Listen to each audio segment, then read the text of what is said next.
Hi, my name is Christy Burton. In Chapter 1, trust is very important. You have to establish trust with students on the first day through activities. Chapter 1, titled Give Me Some Truth. In this chapter, a teacher lost this kid's trust by taking his book bag, emptying it in front of the class, and hanging it out for everyone to see, embarrassing the student. The teacher thought it was okay because the kid learned to organize his bag because of the fear of being judged by others. He was wrong. He should have been a leader, someone to look up to for the student instead of enforcer of fear.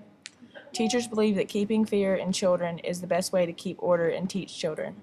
Rafe Esquith, on the other hand, bases his classroom 251 on trust, not fear. His motivations for trust came from a special education video about this ball signed by Boston Red Sox members. A child wanted to play ball with the baseball, and the father kept telling him no because it was signed by these famous people. Eventually, the kid licked all the signatures off the ball. Rafe decided that we need to look at things from child's perspective, and then decided not to use fear to control his class. By using the opposite of fear, which is trust, he established trust in his classroom. With using different trust activities, such as fall backwards into someone's arms, Rafe believes being a reliable, trustworthy teacher is much more important than a student than fear.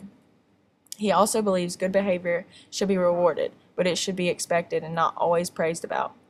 Be your kid's role model and don't expect your kid to do anything you wouldn't do.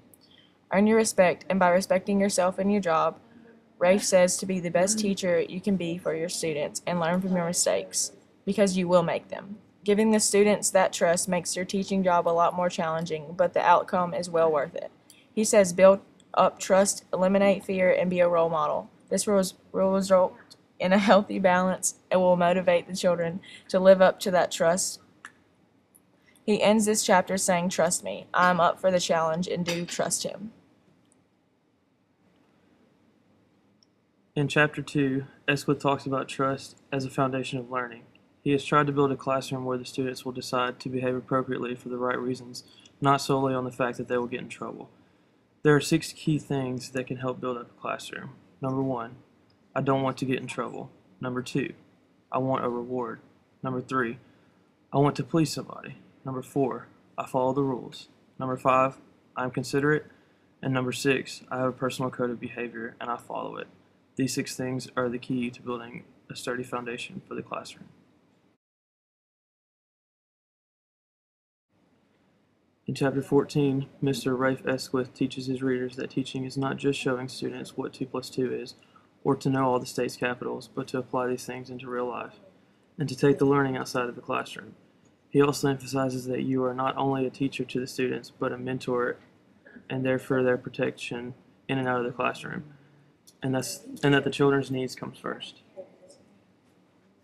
Mr. Rafe Esquith talks about many of the field trips he has taken his students on, and all the different things that he has learned on how he has perfected the troubling task of taking 20 plus students on a long educational field trip. As we all know, schools do not get very much extra spending money on these kinds of trips, so it usually comes out of the teachers' pockets. So one thing that Mr. Rafe Esquith does is teach the children about money, how to save it, and how to spend it wisely. We know that in most areas there are poor children where most families do not even own cars, says Mr. Rafe Esquith.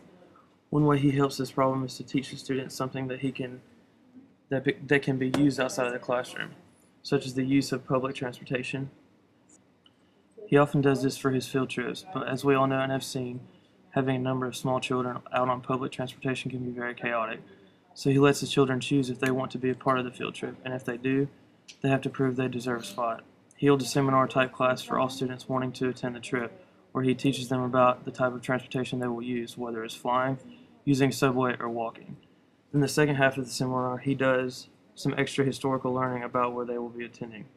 This makes the trip worth the child's time, because if they know more about the museum or historical artifacts, then they can appreciate it and not take it for granted. It also keeps everyone safe if they already know the travel plans and the safety rules. Last but not least, I think that Mr. Rafe Esquith is trying to say that planning an expensive, complicated, long field trip can be worth it if it is done right. You have to know the kids' needs and put what they want to learn as the top priority. Don't try to cram in a lot of places on a trip. Take your time at maybe half as many places, and the children will actually learn something. And be grateful you put your time and money into planning a useful educational field trip for them.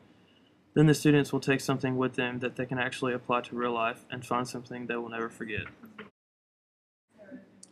In Chapter 15, entitled It's Only Rock and Roll, But I Like It, Mr. Rafe Esquip explains his love of music. He says, in his classroom, the students don't learn how to play music, they learn how to read it. Without knowing how to read the music, the student cannot proceed into becoming a better musician. Mr. Esquith wants to create musicians, not people that can play one song on one instrument. His class begins by learning to play guitars, which he bought himself from local music shops. He also begins to teach his students how to play the drums, keyboards, and other instruments. He cannot play them himself, however, he was nice enough to pay for lessons for the students from an instructor. Mr. Rafe's class plays every type of music, not just rock and roll or pop, everyone from Bach to Green Day. He collaborates his students into an orchestra. They play and sing together in harmony instead of grouping. Rafe takes his students to perform at shows, churches, and anywhere else they may get the chance. Because his students know how to read music, Rafe has never-ending choices of songs and pieces he can choose from. This is teaching at its greatest from Mr. Rafe. Mr. Rafe knows little about playing the drums or keyboards, but is still able to create a rock and roll band, one that actually knows exactly